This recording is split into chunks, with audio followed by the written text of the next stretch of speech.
El aire en la parte trasera del Osprey estaba denso por el zumbido de los rotores y el sabor reciclado a combustible de avión y sudor nervioso.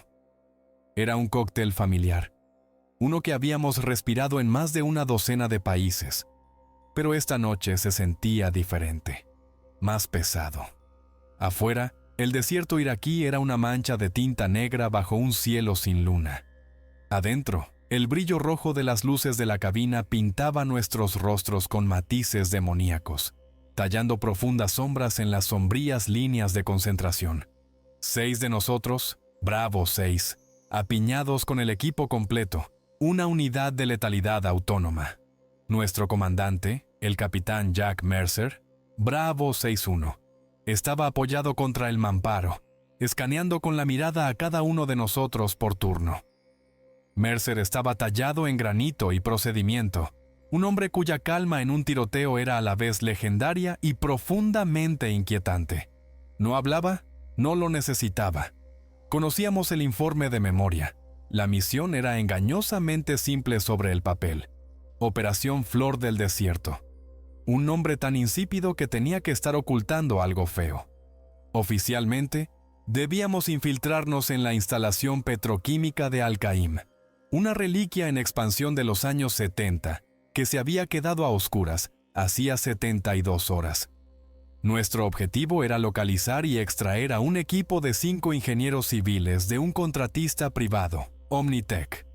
La versión oficial era un presunto secuestro por parte de insurgentes locales. La verdadera inteligencia, susurrada en una videoconferencia segura por un hombre sin nombre y con el rostro oscurecido por el ruido digital, era mucho más extraña. La última transmisión distorsionada de los ingenieros no había mencionado hostiles. Mencionaba un zumbido bajo y constante, una vibración en los huesos y una tormenta de arena localizada y violenta que había aparecido de un cielo despejado. Las imágenes satelitales, desactualizadas por años, mostraban un laberinto de tuberías, imponentes torres de craqueo y tanques de almacenamiento esféricos. Los escaneos térmicos más recientes eran un desastre de señales fantasma y floraciones de calor, donde no debería haber ninguna. El área era un polvorín, plagada de depósitos de gas licuado de petróleo y nubes de sulfuro de hidrógeno provenientes del proceso de desgasificación del crudo. Una chispa perdida, un trozo de metralla caliente, y seríamos vaporizados. Nuestras reglas de enfrentamiento eran estrictas. Evitar daños colaterales a toda costa, lo cual, en un lugar como este, era una broma macabra. Soy Noah Price, Bravo 66, explorador, tirador de primera y médico del equipo. Mi trabajo es ver los problemas antes de que comiencen y remendar a los chicos cuando inevitablemente suceden. Realicé una comprobación final de los sellos de mi máscara de compresión, mi mirada vagando sobre el equipo. Frente a mí, Samuel O'Neill, nuestro especialista en comunicaciones y tecnología, o Sully, estaba encorvado sobre una tableta reforzada, su rostro iluminado por los parpadeantes datos del lidar que intentaba limpiar. Sully, Bravo 62, podía sacar una señal de una piedra y era nuestro salvavidas con el mundo exterior. Murmuraba sobre interferencia geomagnética, su flujo habitual de jerga técnica siendo un tipo reconfortante de ruido de fondo. A su lado estaba sentado Marcus Reed, Bravo 63, nuestro tirador designado. Estaba limpiando la lente de la mira de su SR-25 por 10ª vez, un ritual de enfoque silencioso. Reed era un fantasma, el hombre más silencioso que jamás había conocido, pero con un rifle en sus manos, era un dios de la geometría y la física. Daniel Hayes, Bravo 64, era nuestro especialista en irrupciones y combate en espacios cerrados. Era un toro de hombre, revisando el mecanismo de su escopeta táctica. Hayes creía que cualquier problema podía resolverse con una aplicación suficiente de fuerza, y rara vez se equivocaba. Y luego estaba Benjamin Carter, nombre en clave Hawk. Bravo 65, nuestro hombre de demoliciones. Era delgado y fibroso, sus dedos bailando sobre las cargas de plasma y las tiras de demolición en su mochila con la delicadeza de un cirujano. Hawk veía el mundo como una serie de problemas estructurales, esperando una solución elegante y explosiva. Muy bien, escuchen. La voz de Mercer cortó el ruido del motor, baja y firme. La inteligencia es escasa. La última posición conocida de los ingenieros fue el edificio de control central. Entramos en silencio. Sin helicópteros, el salto de gran altitud es demasiado arriesgado con esta anomalía climática. Tomaremos el corredor de tuberías del norte a pie. Infiltración de 2 millas. Sully, quiero comprobaciones atmosféricas constantes. Sulfuro de hidrógeno y metano. Hawk, tú vas en punta para cables trampa y artefactos explosivos improvisados. Price, tú cubres nuestra retaguardia. Ojos abiertos. Hizo una pausa, dejando que el peso de la orden se asentara. Estos son civiles. No vamos a derribar puertas y lanzar granadas aturdidoras. Esta es una operación de rescate. Pero si encontramos resistencia armada, neutralizamos la amenaza. ¿Entendido? Un coro de Huyá resonó en nuestras comunicaciones. Una cosa más, añadió Mercer, su tono cambiando casi imperceptiblemente. Los altos mandos están nerviosos con esto. Esta instalación no figura en los registros, una empresa conjunta que oficialmente no existe. Somos fantasmas. Si las cosas salen mal, nadie vendrá por nosotros. Nuestra extracción de emergencia es la zona de aterrizaje Delta, 3 kilómetros al este del perímetro. La palabra clave para abortar es zorro rojo. Díganlo 2 veces. Todos sabíamos lo que eso significaba. Esto no era solo una misión. Era un riesgo político. Éramos activos negables. Un pensamiento que siempre agudizaba los sentidos. Pensé en la cara de mi hija. Una fotografía guardada dentro del forro de mi casco. Un pequeño ritual. Un recordatorio de lo que me esperaba en casa. Cada hombre tenía uno. Hayes tenía un rosario desgastado guardado en su chaleco portaplacas. Reed tenía una única piedra de río pulida que rodaba entre sus dedos. Pequeñas anclas al mundo que intentábamos salvar y al que dejábamos atrás. La rampa del Osprey comenzó a bajar, revelando una pared de polvo remolinante y sobrecalentado. El indicador de temperatura exterior en la pantalla de Sully saltó 20 grados Fahrenheit en segundos. «Eso no es ninguna tormenta de arena», murmuró Sully, su voz tensa en mi auricular. «La presión atmosférica está cayendo como una piedra». Mercer solo asintió, bajándose sus visores de visión nocturna. «Equípense. Vamos a caminar hacia la tormenta». Nos movimos hacia el borde de la rampa, una línea de 6 sombras contra el caos antinatural y agitado. El viento aullaba, una fuerza física que desgarraba nuestro equipo. No era el sonido de una tormenta, era un gemido bajo y resonante, como si algo vasto y antiguo estuviera sufriendo. Bajar de esa rampa se sintió como entrar en otro mundo, un mundo que nos estaba esperando y que nos odiaba por venir. El suelo recibió nuestras botas con un suave crujido, no de arena, sino de una arenilla fina y negra que se sentía resbaladiza, casi grasienta. El corredor de tuberías era nuestro punto de entrada, un cañón de acero que se extendía hacia la vorágine. 2 tuberías paralelas, cada una de fácilmente 10 pies de diámetro, creaban un canal que ofrecía cierta protección contra el viento. Nos movimos en una fila escalonada. La carga de 120 libras en mi espalda se sentía más pesada con cada paso. La tormenta era una entidad viviente, una cúpula de polvo agitado y calor, que borraba las estrellas y amortiguaba el mundo en una manta de silencio opresivo, puntuado por su propio zumbido profundo y vibratorio. Mis visores de visión nocturna pintaban el mundo en tonos de verde eléctrico y negro. El zumbido que Sully había mencionado en la aeronave era palpable aquí, una presencia física que vibraba en mis dientes y hacía doler los empastes. Sully iba en punta con Mercer, su monitor de gas en mano, barriéndolo de un lado a otro. «Los niveles de metano son insignificantes, capitán». Su voz crujió a través de la red. «Pero estoy obteniendo picos electromagnéticos locos, fuera de los gráficos. Mi magnetómetro está girando como un trompo. Nos movíamos con economía practicada, nuestros rifles en guardia baja, la disciplina del sector de fuego arraigada en nuestra memoria muscular. Cada 50 yardas, nos deteníamos, nos fundíamos en las sombras de las tuberías y escuchábamos. Pero no había nada que escuchar más que el gemido bajo de la tormenta y el latido de mi propio corazón. Se suponía que la instalación tenía patrullas de seguridad automatizadas, cercas perimetrales con sensores sísmicos. No había nada, ni luces, ni sonidos, ni señales de vida, solo un cementerio de acero bajo un cielo enfermo. Aproximadamente una milla adentro, Hawk levantó un puño cerrado, la señal universal para congelarse. Se arrodilló, su enfoque absoluto. Escaneé nuestra retaguardia, la mira de mi rifle barriendo la oscuridad detrás de nosotros. Nada. ¿Qué es, Hawk? La voz de Mercer era un susurro. No es un artefacto explosivo improvisado, respondió Hawk, su propia voz tensa por la confusión. Apuntó su luz a la base de uno de los soportes de la tubería. Una sustancia espesa y negra cubría el pilón de hormigón. No era petróleo. Parecía alquitrán, pero estaba goteando hacia arriba, desafiando la gravedad en lágrimas lentas y viscosas.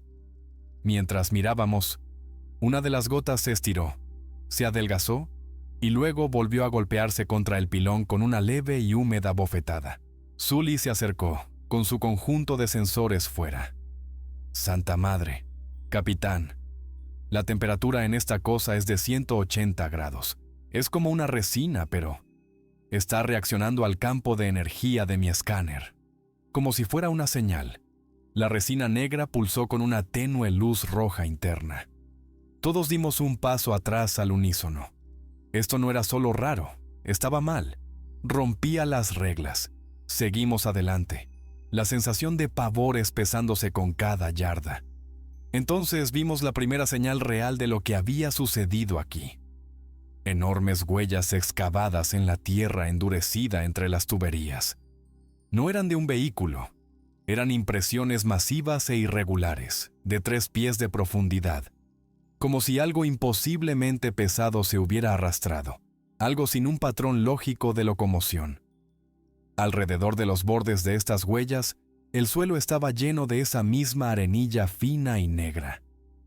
Me arrodillé y recogí un poco en una bolsa de muestras.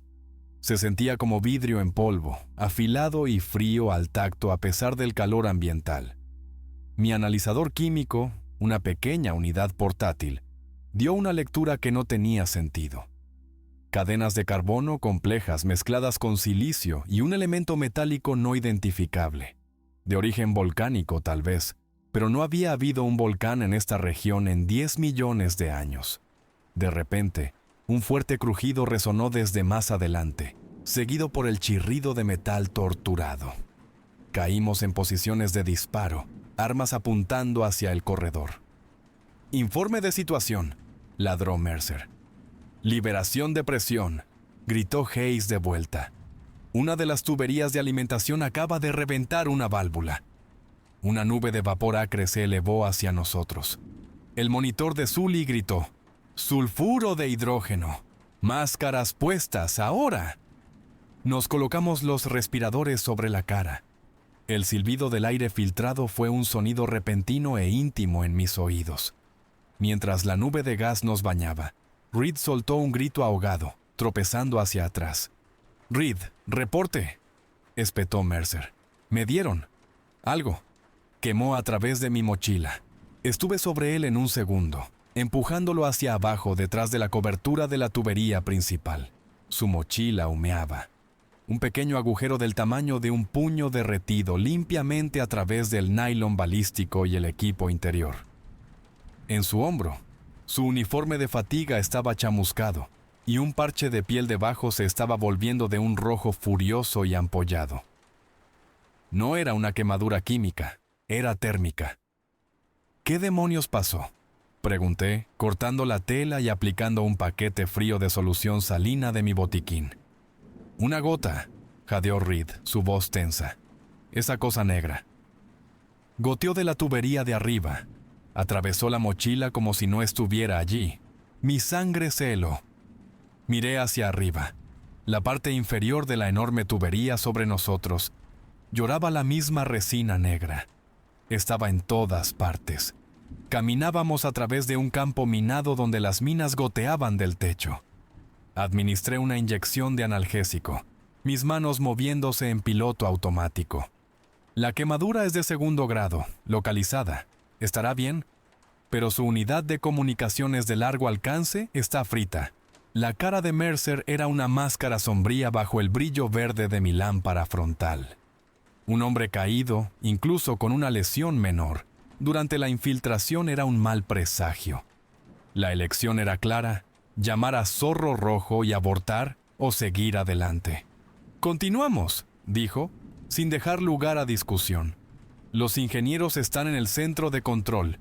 500 yardas más adelante. Los conseguimos y salimos. Hayes, toma la punta con Hawk. Reed, tú vienes conmigo». La decisión estaba tomada. Estábamos empujando más profundo hacia la infección. Mientras nos alejábamos, un nuevo sonido nos llegó, transportado por el viento zumbante. Era débil, pero inconfundible. Pasos, pesados. Lo suficientemente pesados como para sentir la vibración a través de las suelas de mis botas. Venían desde la dirección del edificio de control, un crujido lento y rítmico. Pero no había nadie allí. El corredor por delante estaba vacío. El sonido era imposiblemente fuerte, imposiblemente pesado para una fuente invisible. Era el sonido de un gigante, caminando justo fuera de la vista, un gigante que sabía que veníamos. El mundo se disolvió en un destello cegador de luz violeta, que blanqueó mi visión nocturna hasta dejarla en blanco. Erupcionó desde el corazón de la tormenta directamente delante de nosotros, acompañado por un rugido ensordecedor que era parte trueno, parte metal desgarrándose. El suelo se sacudió, arrojándonos contra las tuberías de acero. Por un segundo aterrador, pensé que toda la instalación había detonado. La presión del aire cayó tan repentinamente que sentí como si mis pulmones fueran arrancados de mi pecho. Entonces, mientras mi visión volvía del blanco a un verde granulado, los vi. Emergieron del vórtice remolinante de polvo y estática, no caminando, sino fluyendo hacia la existencia como sombras líquidas solidificándose. Había 2 de ellos. La palabra titán apenas les hacía justicia. Tenían fácilmente 50 pies de altura, de forma humanoide, pero de composición totalmente alienígena. Sus cuerpos estaban hechos de lo que parecían obsidiana negra pulida, dentada y multifacética, atrapando el relámpago antinatural en 1000 planos brillantes. La superficie de su piel se agrietaba y cambiaba con cada movimiento, desprendiendo escamas afiladas como navajas que siseaban al golpear el suelo. Y a través de esas grietas, una red de venas pulsaba con un fuego violeta incandescente. No era llama. Era energía pura, ardiendo sin combustible, proyectando sobre todo el complejo industrial un resplandor púrpura fantasmal. Mi registro de operador, una pequeña cámara en mi casco, probablemente estaba volviéndose loca, tratando de procesar un espectro de color para el que no estaba construida. ¡Contacto! ¡Contacto! La voz de Mercer estaba tensa, luchando por mantenerse nivelada a través de las comunicaciones. «Todas las estaciones, abran fuego, apunten al núcleo». El aire estalló con el sonido de nuestras armas, el ladrido entrecortado de nuestros MK-18, el estruendo más profundo de la escopeta de Hayes, disparando balas de plomo, y el chasquido agudo del SR-25 de Reed. Las trazadoras cosieron la oscuridad, convergiendo en el pecho de la criatura más cercana. Las rondas chispearon y rebotaron en su piel de obsidiana, silbando hacia la oscuridad como avispones enojados. Las balas estándar del 5.56 estaban teniendo tanto efecto como bolas de papel. ¡Sin efecto!, bramó Hayes, la frustración y el asombro luchando en su voz. Es como dispararle a una montaña. El titán más cercano giró la cabeza, un bloque sin rasgos de roca negra brillante. No había cara, ni ojos, pero sentí su atención aterrizar sobre nosotros con el peso de un golpe físico. Levantó un brazo colosal y el aire a su alrededor brilló con calor. «Hawk, ¿ahora?», ordenó Mercer. Hawk ya estaba en movimiento. Había pegado una carga de plasma C4 en la base de una columna de soporte de tubería cercana. «¡Fuego en el hoyo!», gritó. La explosión fue un estallido concusivo de energía al rojo vivo diseñada para cortar acero.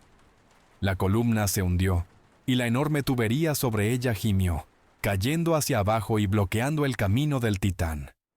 Fue una solución temporal. La criatura se detuvo, sus venas ardientes brillando más, y luego simplemente empujó la tubería de varias toneladas a un lado, como si fuera el juguete de un niño. El chillido del acero doblándose era horroroso. «¡Retirada! Hacia los conductos de mantenimiento», ordenó Mercer. «Usen el terreno. No dejen que tengan un tiro claro». Nos apresuramos hacia un canal estrecho, similar a una trinchera, que corría entre los cimientos de dos enormes tanques de almacenamiento, un espacio demasiado pequeño para que los gigantes entraran. Mientras corríamos, una ola de algo me invadió. No era sonido ni calor, era un sentimiento, un recuerdo. De repente estaba de vuelta en Afganistán, el olor a cordita y sangre espeso en mis fosas nasales, viendo a un compañero desangrarse en el polvo mientras intentaba desesperadamente detener la hemorragia. El recuerdo era tan vívido, tan completo, que tropecé, mi concentración haciéndose añicos. La cara de mi amigo caído se superponía sobre el titán ardiente. «Price, muévete». La mano de Sully agarró mi chaleco portaplacas, tirando de mí hacia adelante dentro del conducto. «¡Reacciona! ¡Está en tu cabeza!». Tenía razón. Las criaturas no eran solo una amenaza física. Estaban transmitiendo, proyectando nuestros peores miedos y fracasos directamente en nuestras mentes. Vi a Reed vacilar a mi lado, su rostro pálido, sus ojos muy abiertos con un horror que solo él podía ver. Este era un nuevo tipo de guerra. Los movimientos de los titanes estaban destrozando la instalación. Un brazo que barría atrapó una torre de craqueo, y ésta se arrugó con un gemido, escupiendo una columna de llamas y crudo al aire. El monitor de Sully gritaba de nuevo. «Pico masivo de sulfuro de hidrógeno. Tenemos múltiples brechas». Desde la seguridad relativa del conducto, vimos una pequeña puerta de acceso a una casa de bombas ser arrancada de sus bisagras. Acurrucado dentro había un hombre con un mono de Omnitech chamuscado. Un ingeniero. Estaba congelado de terror, mirando hacia arriba a los gigantes de obsidiana. «¡Lo tengo!», gritó Hayes, ya rompiendo la cobertura. Era imprudente, pero era nuestra misión. «¡Fuego de cobertura!», ordenó Mercer. «Hawk, danos humo». Hawk disparó una volea de granadas de humo, que sisearon y escupieron una espesa pantalla blanca entre nosotros y los titanes. Bajo su cobertura, Hayes corrió a través del terreno abierto, un borrón de movimiento. Recogió al ingeniero aterrorizado y comenzó a arrastrarlo de vuelta hacia nosotros. Los titanes parecían confundidos por el humo, sus cabezas sin rasgos girando lentamente. Lanzamos un flujo continuo de fuego de supresión, no para dañarlos, sino para distraerlos, para atraer su atención. Hayes estaba casi con nosotros cuando una de las criaturas pasó una mano a través de la cortina de humo. No estaba apuntando, simplemente estaba despejando el aire. Los dedos de obsidiana, cada uno del tamaño de un automóvil, fallaron a Hayes por pulgadas, pero la fuerza del paso levantó una tormenta de escombros. El ingeniero gritó cuando un trozo de metralla voladora le atravesó la pierna. Hayes lo arrastró los últimos pies, cayendo dentro del conducto con él. Yo ya me estaba moviendo, mi botiquín abierto. El ingeniero estaba en shock, sus ojos muy abiertos con un terror ciego. La herida era grave, una hemorragia arterial profunda. Mientras aplicaba un torniquete y taponaba la herida con gasa de combate, Mercer ya estaba formulando un nuevo plan, su mente cortando a través del caos. «Son demasiado grandes para luchar aquí fuera», dijo, su voz sombría a través de las comunicaciones. No podemos ganar de esta manera. Nuestra única oportunidad es bajar, encontrar la fuente de esto y cortarla. Me miró a mí, luego al ingeniero herido. Price, manténlo con vida. Todos los demás, vamos a encontrar una manera de entrar en las entrañas de este lugar. Vamos a cazar. El descenso fue hacia un infierno mecánico. Hawk encontró una escotilla de acceso de ingeniería escondida debajo de una pasarela enrejada, su cubierta de acero deformada por el calor. Hayes tuvo que abrirla con una barra Halligan. El chillido de metal contra metal fue irritantemente fuerte, en la tensa quietud entre los pasos retumbantes de los titanes arriba. El aire que subía de la abertura era frío y húmedo, espeso con el olor a agua estancada y hierro viejo. Era un alivio del aire sulfuroso de arriba, pero conllevaba su propio tipo de amenaza. Bajamos por una escalera de hierro oxidada, uno por uno, hacia una red subterránea de túneles de mantenimiento. El mundo de arriba se desvaneció, reemplazado por un laberinto claustrofóbico de tuberías, válvulas y hormigón en descomposición. Nuestras lámparas frontales cortaban conos de luz nítidos y danzantes a través de la oscuridad absoluta. Los únicos sonidos eran nuestra propia respiración, el goteo de agua y el distante y rítmico golpeteo desde la superficie. Un recordatorio constante de los gigantes cazando arriba. Sully, necesito un mapa. La voz de Mercer era una orden baja en nuestros oídos. Usa el lidar. No nos perdamos aquí abajo. Trabajando en ello, respondió Sully. La pantalla de su tableta proyectaba un brillo verde en su rostro mientras escaneaba nuestros alrededores, el dispositivo emitiendo una serie de clics suaves. Un modelo de estructura de alambre en 3D de los túneles comenzó a formarse en la pantalla. Es un maldito nido de ratas, capitán. Algunos de estos pasajes no están en ningún esquema que haya visto. Nos movimos en una formación compacta, despejando cada intersección, cada sombra.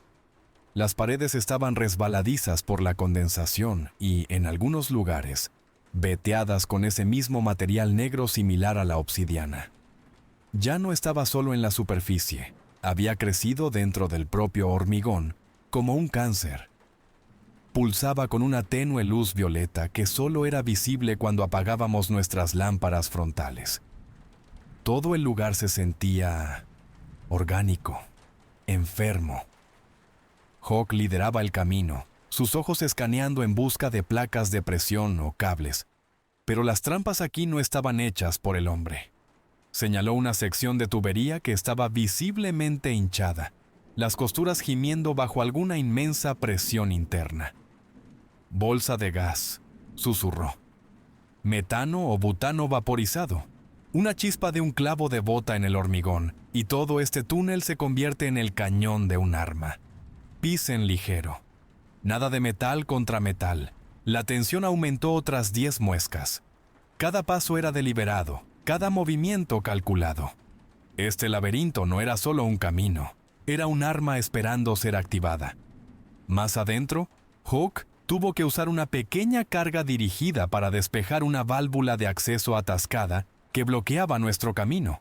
Usó un detonador no eléctrico y empaquetó la carga con espuma amortiguadora de sonido. Pero el golpe resultante fue aún así ensordecedor en el espacio cerrado, resonando interminablemente por los túneles. Durante un largo minuto, contuvimos la respiración, escuchando cualquier reacción desde arriba. Solo el golpeteo constante e inalterado respondió. La guerra psicológica de los titanes parecía amplificada aquí abajo. El brillo reflectante de las venas de obsidiana atrapaba la luz de formas extrañas, creando formas fugaces en las esquinas de nuestra visión. Vi un destello de movimiento y giré mi rifle. Mi corazón martilleando, solo para encontrar mi propio reflejo distorsionado, devolviéndome la mirada desde una superficie negra y curva. Vigilen sus sectores. La voz de Mercer intervino, aguda y clara. Canten sus objetivos. No quiero nada de fuego, amigo. Era Reed quien más sufría. Estaba callado, pero podía verlo en la forma en que su cabeza giraba ante cada pequeño sonido. la forma en que sus nudillos estaban blancos en la empuñadura de su rifle. En una intersección, se congeló, mirando hacia un túnel oscuro y vacío. «Reed, ¿qué es?», pregunté suavemente. «Los oigo», susurró, su voz ronca. Susurrando, la voz de mi hermana. Su hermana había muerto en un accidente automovilístico hacía una década. La entidad estaba cavando profundo, encontrando los nervios más crudos y retorciéndolos. «No hay nada allí, Marcus», dije, poniendo una mano en su hombro. «Es un truco. Concéntrate en mi voz». Mercer tomó la decisión. «Reed, estás en la retaguardia con Price. Mantente enfocado en lo que es real». Era un riesgo mantenerlo en la línea, pero éramos 6 hombres, ahora 5 rifles efectivos. No podíamos permitirnos perder otro. Sully, mientras tanto, había encontrado algo. Tenía un dron en miniatura, un Black Hornet, que había estado guardando. Encontró un pozo de ventilación vertical y guió cuidadosamente el dron hacia abajo. Nos apiñamos alrededor de su tableta, observando la transmisión de la cámara del dron. Descendió pasando nivel tras nivel de maquinaria, hasta que irrumpió en un espacio vasto y cavernoso, debajo de los cimientos de la instalación. La cámara no estaba hecha por el hombre. Sus paredes eran una masa retorcida y palpitante de tejido orgánico y venas de obsidiana. Y en el centro, suspendido por gruesos zarcillos similares a arterias, estaba la fuente. Era un corazón, un órgano monstruoso y palpitante del tamaño de un camión, latiendo con un ritmo lento y poderoso, que coincidía con las vibraciones que sentíamos en el suelo. Cada latido enviaba una ola de energía violeta a través de los zarcillos y hacia la instalación de arriba. Los sensores del dron se volvieron locos. Las lecturas bioeléctricas estaban fuera de escala. Mientras mirábamos, hipnotizados y horrorizados, vi algo más en la transmisión. Escondido en una pequeña sala de control blindada construida en la pared de la caverna, había documentos, planos, libros de registro, esparcidos sobre una mesa. Esto no fue un accidente, respiró Sully haciendo zoom. Alguien cavó aquí abajo. Encontraron esta cosa, la estaban estudiando. Los registros que habíamos encontrado en la superficie no habían sido sobre una anomalía. Habían sido sobre un descubrimiento que se había escapado de su jaula. Nuestro mundo se contrajo a la carrera frenética contra el tiempo. Sully, ¿cuál es la lectura de presión en ese tanque principal de gas licuado ahora? La voz de Mercer estaba peligrosamente tranquila, una señal de que estaba procesando 1000 variables a la vez. Los dedos de Sully volaron a través de su tableta. Su rostro estaba sombrío bajo el brillo verde. «Es crítico, capitán. El calor de los incendios en la superficie lo está cocinando. Tenemos 18 minutos hasta el fallo catastrófico. La explosión nivelará toda esta instalación y liberará una nube tóxica por millas. 18 minutos». El número quedó suspendido en el aire, frío y absoluto. Nuestra misión acababa de pasar de mala a imposible.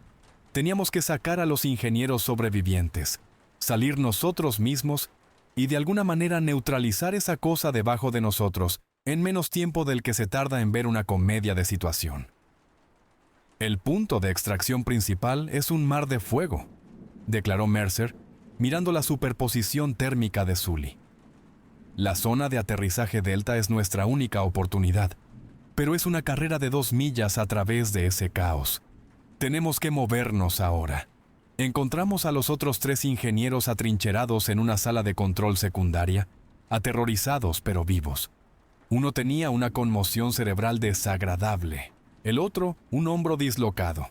Eran cargas en un tiroteo, cargamento precioso que teníamos que poner a salvo. Nuestro plan de evacuar estaba destrozado antes de comenzar. «Nos separamos», dijo Hayes, su voz un retumbo bajo. No era una sugerencia, era un hecho. «Yo tomaré a 2 de los ingenieros y haré una carrera hacia el perímetro oeste. Atraeré la atención de los grandes bastardos. Ustedes tomen a los otros 2 y al herido hacia Delta. Es la única manera. Era una misión suicida. Un sacrificio táctico. Mercer miró a Hayes, una conversación larga y silenciosa pasando entre ellos. Habían servido juntos durante más de una década. No, dijo Mercer finalmente. Todos vamos juntos. No hay tiempo, Jack, insistió Hayes, usando el nombre de pila del capitán por primera vez en toda la noche. Conoces las matemáticas. No podemos lograrlo todos. Déjame hacer mi trabajo. Antes de que Mercer pudiera discutir, uno de los titanes apareció al final del corredor de mantenimiento arriba, su enorme forma de obsidiana desgarrando el techo como si fuera papel. Llovieron escombros y todo el túnel tembló. Nos había encontrado. No había más tiempo para el debate. ¡Vayan!, gritó Mercer. Hayes, tienes 60 segundos para darnos ventaja. Nos vemos en Delta. Hayes solo dio un asentimiento sombrío. Hacedles ver el infierno, dijo, y se giró para enfrentar al monstruo. Comenzó a poner un muro de fuego con su escopeta, las balas chispeando inútilmente contra la criatura, pero cumpliendo su propósito: atraer su atención total e indivisa. Nos movimos, medio cargando, medio arrastrando a los ingenieros a través de los corredores laberínticos, siguiendo el mapa lidar de Sully. Los sonidos de la última resistencia de Hayes resonaban detrás de nosotros. Un rugido furioso y desafiante de disparos que se hacía más débil con cada giro que dábamos. Entonces, hubo una única explosión masiva, más fuerte que la escopeta, y luego, silencio. Un silencio pesado y final. El peso de ese silencio se posó sobre todos nosotros. No hablamos. Simplemente nos movimos más rápido. El dolor como combustible para nuestra adrenalina. Pasamos por un vestuario que los ingenieros habían usado. El costo personal de este desastre expuesto. Una foto familiar pegada con cinta adhesiva en la puerta de un casillero. El dibujo de un niño. Una carta a medio terminar para casa sobre un banco. Estos pequeños y mundanos trozos de vidas abandonadas golpeaban más fuerte que los imponentes monstruos de arriba. Eran recordatorios de la humanidad por la que estábamos luchando, el mundo que Hayes acababa de morir para proteger. Rompimos la superficie a 1,5 millas de la zona de aterrizaje Delta. La escena era apocalíptica. El cielo era de un púrpura amoratado, ahogado con humo negro e iluminado por imponentes pilares de fuego. El segundo titán todavía estaba ahí fuera, una montaña móvil de oscuridad y luz violeta. Uno de los ingenieros que escoltábamos, el de la conmoción cerebral, tropezó y cayó. Mientras corría para ayudarlo, mi bota resbaló sobre algo. Era la escopeta de Hayes, descartada, vacía. Más allá de ella, un cráter masivo había sido volado en el suelo, revestido con vidrio fundido y algo que se parecía horriblemente a una armadura corporal derretida. Había usado todo su suministro de cargas de irrupción sobre sí mismo, un acto final y desafiante. Justo entonces, un estallido de estática crujió en nuestras comunicaciones. No era de Sully, era un canal de alto mando, anulando nuestra frecuencia. La voz era fría, distante y absolutamente escalofriante. Bravo 6, aquí Overwatch. Los parámetros de la misión han sido actualizados. El activo debe ser neutralizado. Si no pueden confirmar la neutralización en 15 minutos, estamos iniciando el protocolo Guadaña. El área será higienizada por un ataque aéreo. Higienizada. Una palabra limpia y estéril para lanzar una bomba termobárica que incineraría todo. La instalación, los titanes, la evidencia y a nosotros. Nos habíamos quedado sin tiempo, sin opciones, y ahora nuestro propio bando estaba a punto de borrarnos del tablero. Mercer miró a los ingenieros heridos, al cráter humeante donde había muerto Hayes, luego hacia el punto distante en el mapa que marcaba el corazón. Sully, lleva a estos hombres a Delta, ordenó, su voz como hierro. Hawk, Reed, Price, vienen conmigo. Vamos a volver abajo, vamos a terminar esto, a mano. La entrada a la cámara del corazón no estaba en ningún esquema. Era un pozo de servicio, escondido detrás de un conjunto de bombas corroído, que Hawk tuvo que cortar con una lanza térmica. El aire que salía no era solo húmedo, era espeso, llevando un aroma cobrizo y biológico como un matadero, mezclado con el olor agudo del ozono. El pozo descendía hacia la negrura pura. Peldaños oxidados estaban fijados en la pared de hormigón, resbaladizos con el mismo fluido negro que ahora parecía sangrar de la propia piedra. Descendimos al abismo, nuestras lámparas frontales, empujando hacia atrás una oscuridad que se sentía antigua y sólida. El zumbido que habíamos sentido a través de las suelas de nuestras botas era ahora una vibración profunda y visceral que resonaba en nuestros pechos. Con cada pie que bajábamos, se hacía más fuerte, el latido lento y poderoso de un dios dormido. Las paredes del pozo ya no eran solo de hormigón, eran cada vez más orgánicas, revestidas con estructuras pulsantes similares a venas y crecimientos de obsidiana dentada que brillaban con una tenue y enfermiza luz violeta. El pozo se abría a la caverna que habíamos visto en la transmisión del dron. Era inmensa, una gruta natural que había sido ahuecada y cooptada por esta biología alienígena. El aire era cálido y húmedo, y el latido era un pum-pum ensordecedor, que resonaba en las paredes retorcidas. En el centro de la caverna colgaba el corazón, suspendido por gruesos zarcillos musculares que serpenteaban hacia el techo de roca. Era aún más monstruoso de cerca, del tamaño de una casa pequeña. Su superficie era un tapiz grotesco de fibra muscular, placas de obsidiana y lo que parecían miles de bocas fusionadas y gritando. Con cada latido, la energía violeta corría a través de sus arterias, y un gemido bajo y psíquico nos bañaba. ¡Manténganse alerta! La voz de Mercer estaba tensa en nuestros oídos. Ese ataque psíquico será más fuerte aquí abajo. Tan cerca, los susurros no eran solo ecos de la memoria, eran promesas seductoras. Escuché a mi hija llamando mi nombre, preguntándome por qué la había dejado.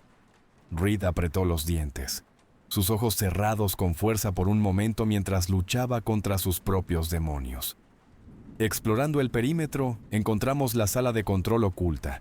Era un añadido, una estación de investigación prefabricada injertada en la pared de la caverna. En el interior, la escena era de una huida aterrorizada. Los papeles estaban esparcidos, una taza de café volcada, y una serie de monitores mostraban datos biométricos planos. Los registros y planos confirmaron nuestros miedos. Omnitech no solo había tropezado con esta cosa, habían perforado intencionalmente hasta ella, atraídos por las lecturas de energía anómalas. Lo llamaban la Entidad Geotérmica Anómala, o EGA. Su objetivo era aprovechar su energía, una fuente de poder revolucionaria.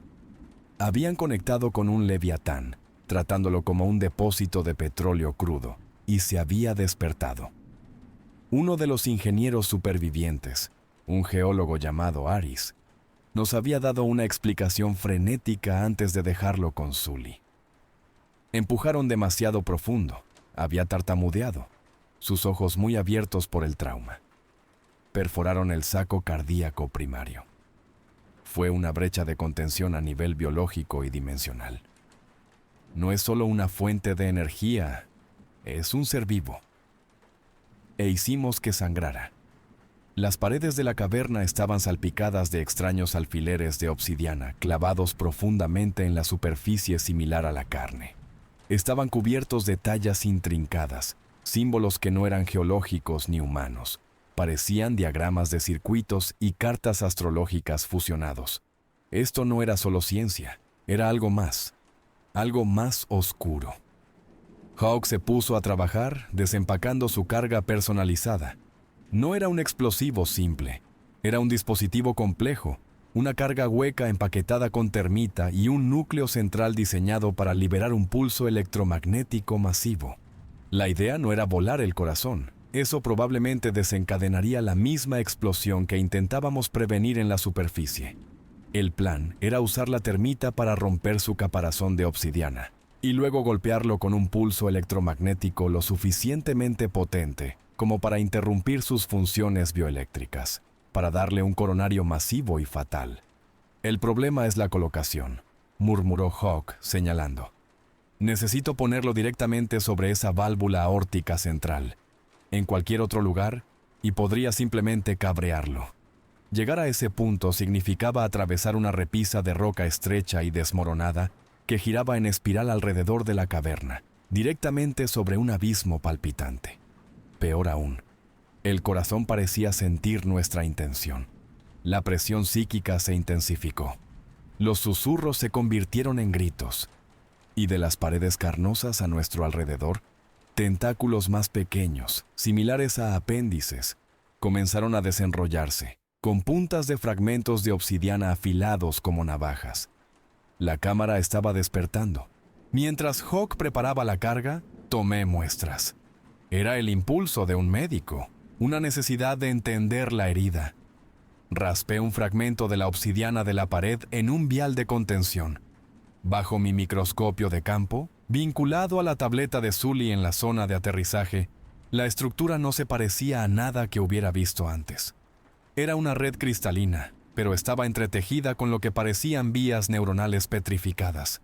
Era tanto mineral como tejido nervioso. «Sully, ¿estás viendo esto?», transmití mi voz baja. «La roca está viva, o solía estarlo.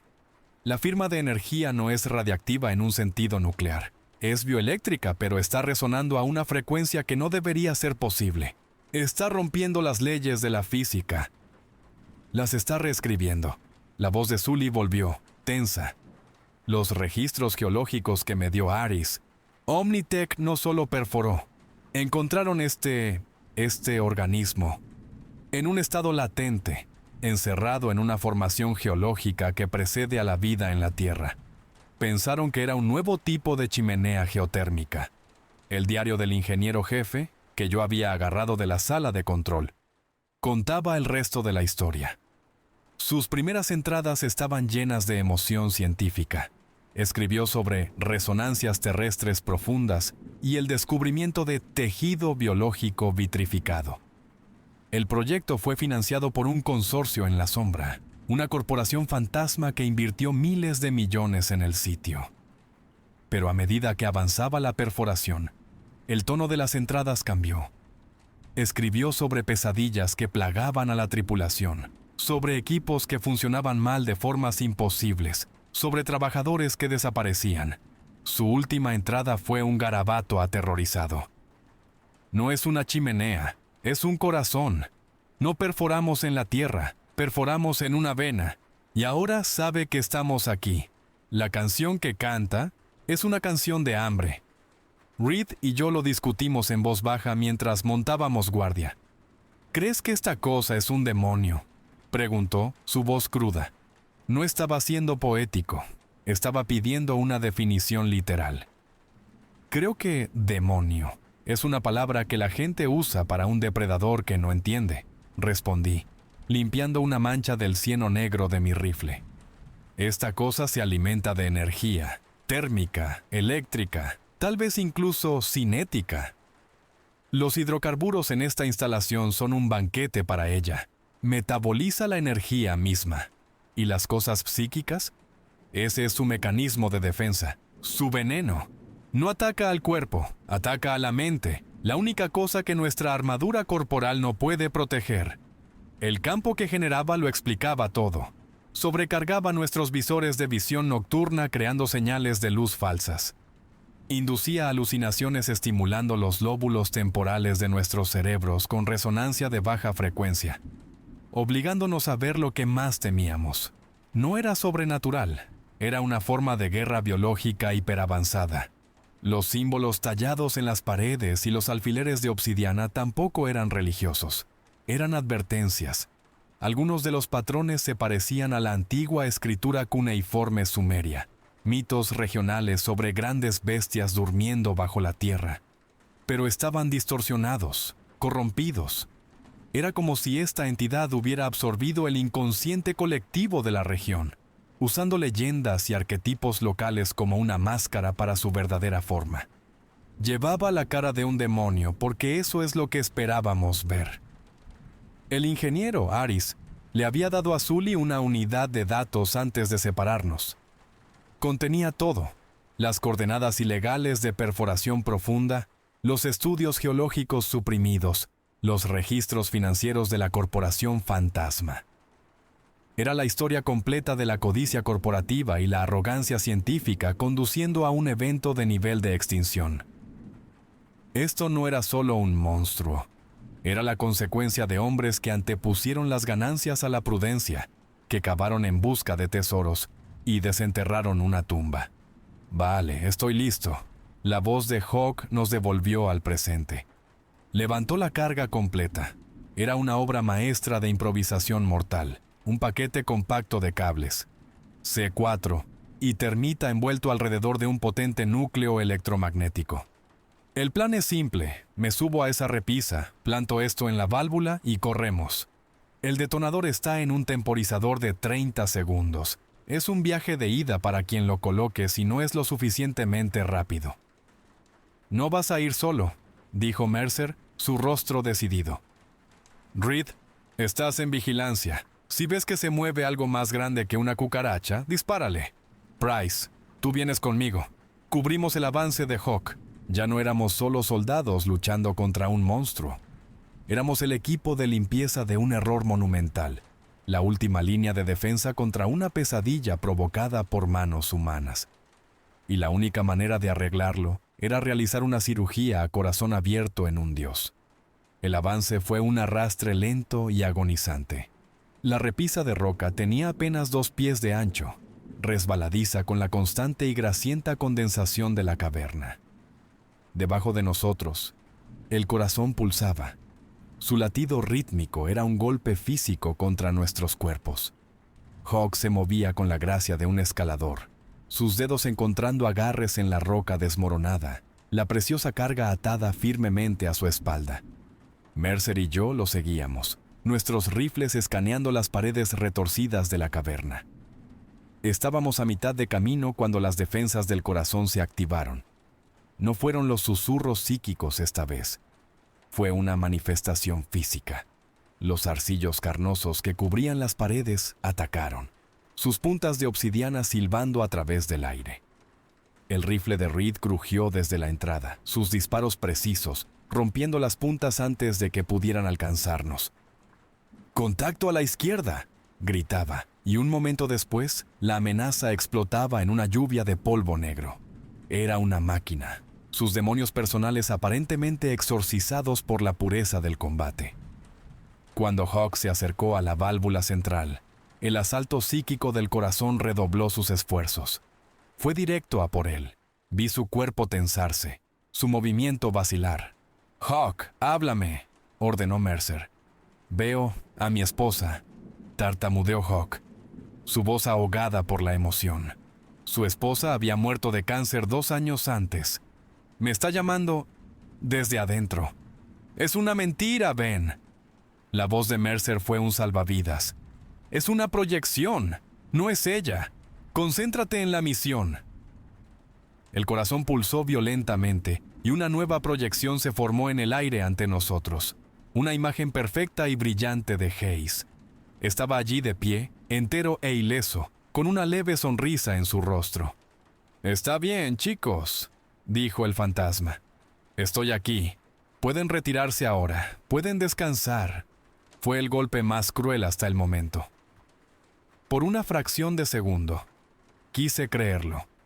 Mi agarre en mi rifle se aflojó, pero entonces vi la cara de Mercer, una máscara de pura y fría rabia. «Ese no es él», siseó. Levantó su rifle y disparó una ráfaga de 3 rondas directamente a través del pecho de la proyección. La imagen parpadeó y se disolvió en estática. La distracción momentánea fue todo lo que Hawk necesitó. Salió de su trance, su entrenamiento anulando la ilusión. Se lanzó los últimos pies, pegó la carga en la válvula palpitante y armó el temporizador. Una pequeña pantalla digital en el dispositivo se iluminó. 0030. «¡La carga está puesta! ¡Vayan, vayan, vayan!», gritó. No necesitamos que nos lo dijeran 2 veces.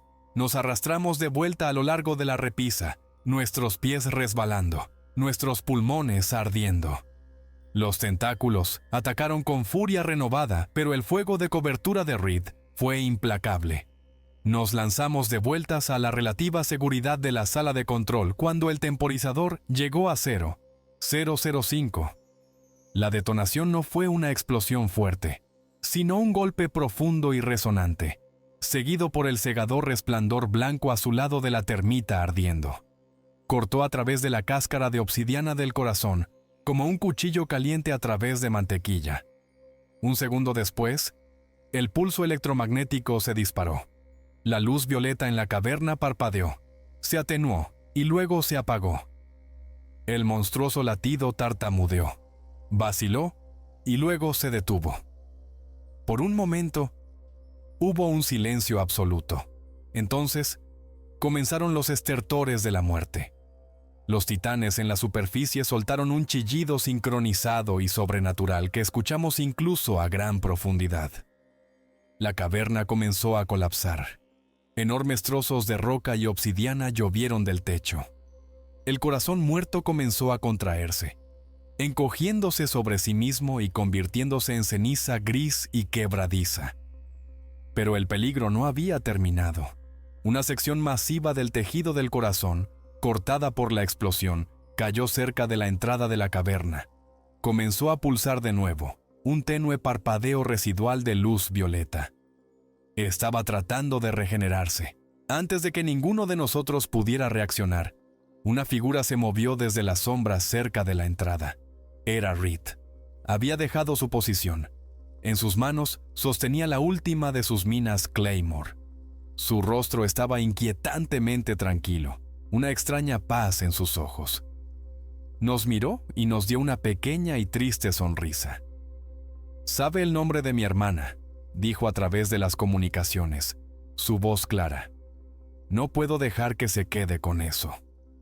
Corrió hacia la masa en regeneración y clavó la Claymore en ella. No tuvo tiempo de alejarse. La explosión resultante destrozó el último trozo de la criatura, y a Reed con él. La caverna se venía abajo a nuestro alrededor. «¡Tenemos que irnos!», gritó Mercer, agarrando mi brazo y tirando de mí hacia el pozo de servicio. La misión estaba completa, pero el costo fue asombroso. 2 hermanos perdidos. La victoria sabía a ceniza en mi boca. Mientras subíamos, escapando de la tumba que colapsaba, supe que incluso si lográbamos salir, los fantasmas de este lugar saldrían con nosotros. La subida de vuelta a la superficie fue una lucha frenética y desesperada contra un mundo moribundo. Toda la instalación estaba en sus estertores de muerte, una sinfonía de metal gimiendo, vapor siseante y estructuras colapsando. La tormenta violeta en el cielo había desaparecido, dejando atrás una calma espeluznante previa al amanecer, que se sentía más inquietante que el caos. El aire todavía sabía a humo y azufre. Nos encontramos con Sully y los ingenieros en la zona de aterrizaje Delta, un parche de tierra quemada a media milla de la cerca perimetral deformada de la instalación.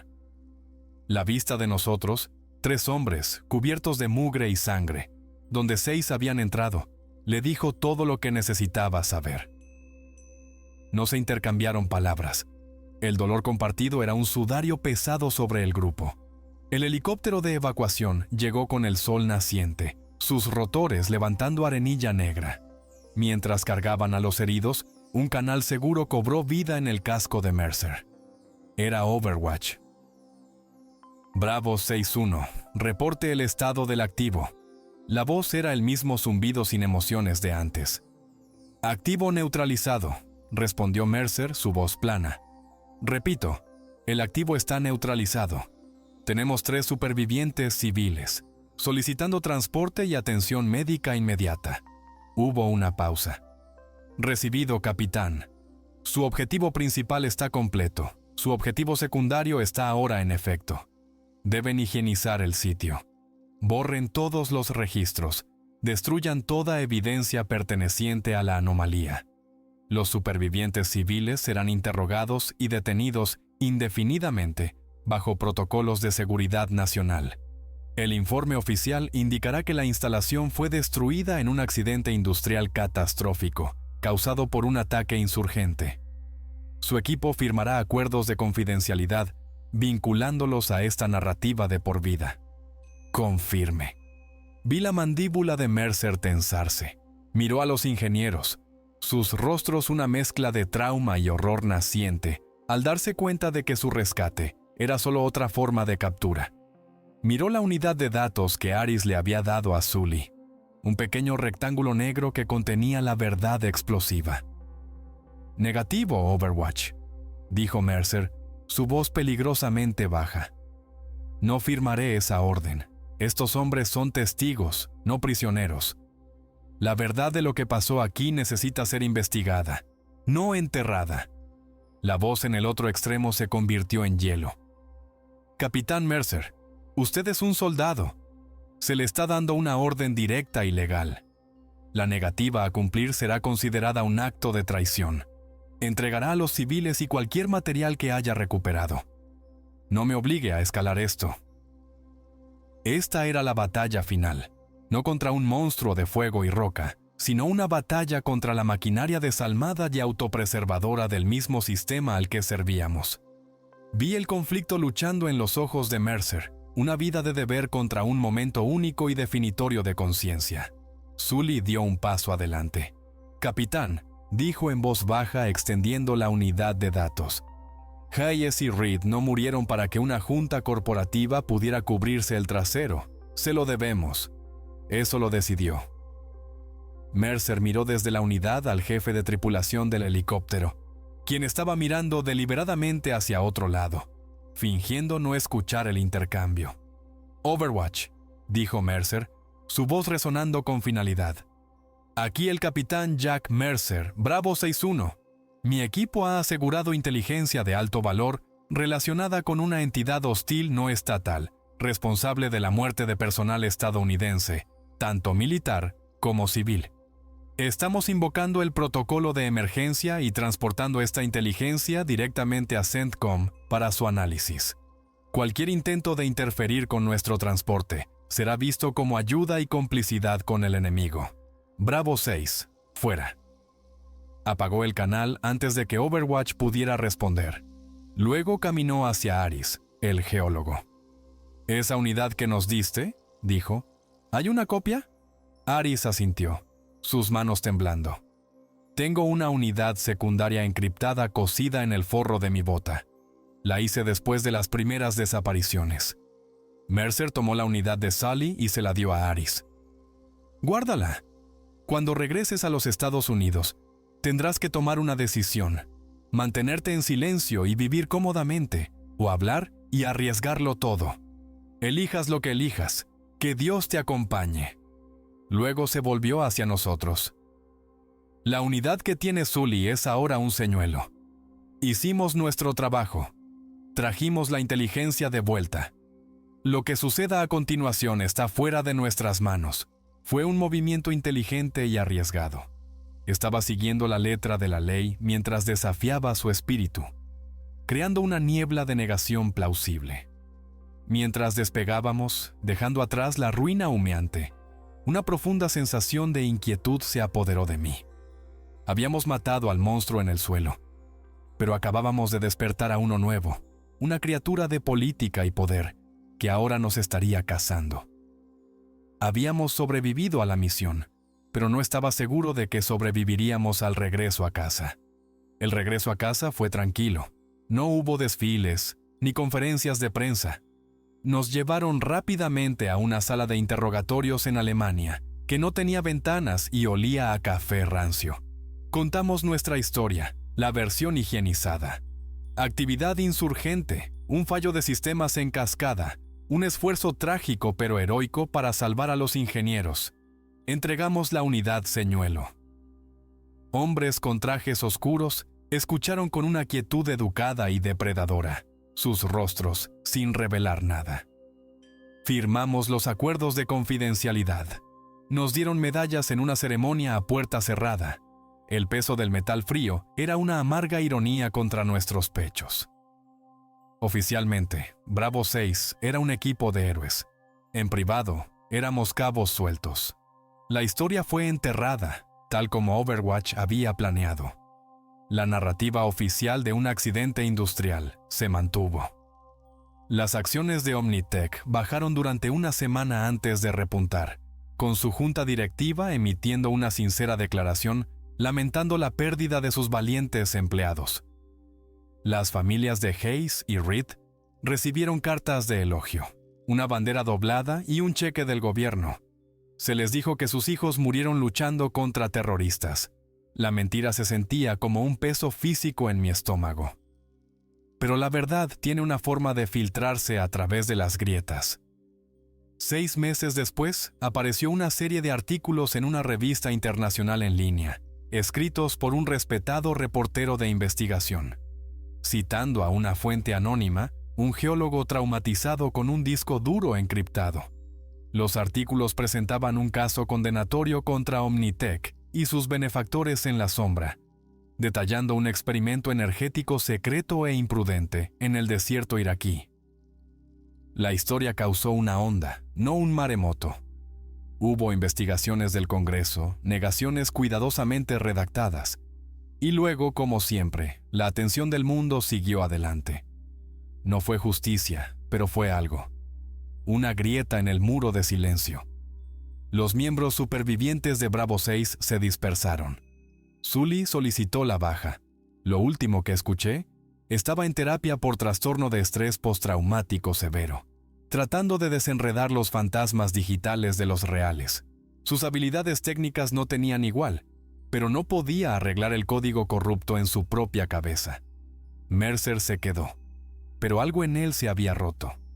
La certeza inquebrantable había desaparecido, reemplazada por un cansancio tranquilo y embrujado.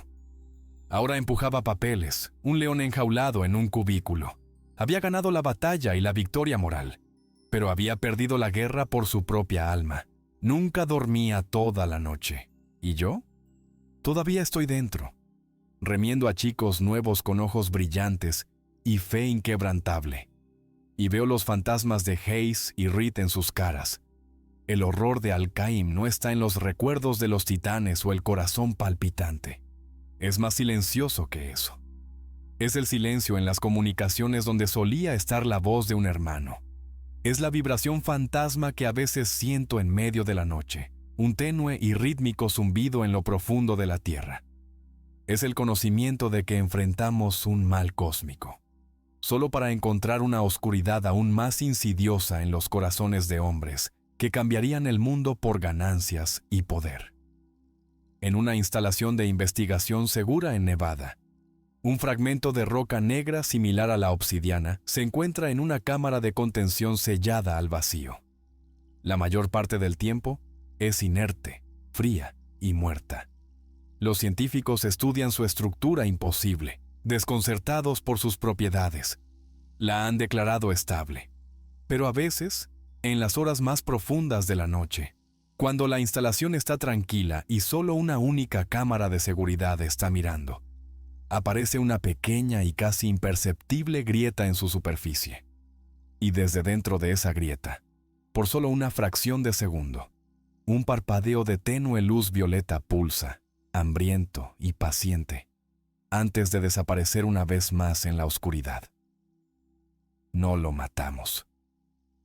Solo lo hicimos dormir.